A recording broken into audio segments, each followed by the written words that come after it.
Siamo sempre a Friuli Doc con Ulisse e i Ciclopi.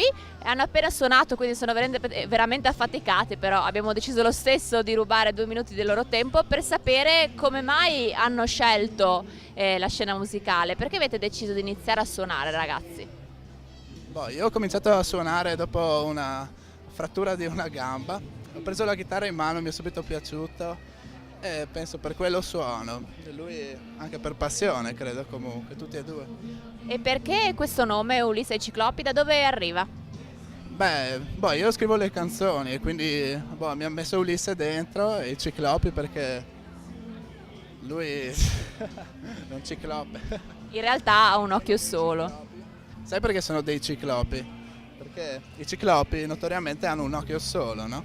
Lui ne ha 2, se non 4, e quindi i ciclopi. Ok, chiarissimo. Adesso diamo un po' di appuntamenti per chi vi ascolta. Avete delle date, dei concerti in programma? Sì, suoneremo alla festa di Radio De Furlane il 15 ottobre.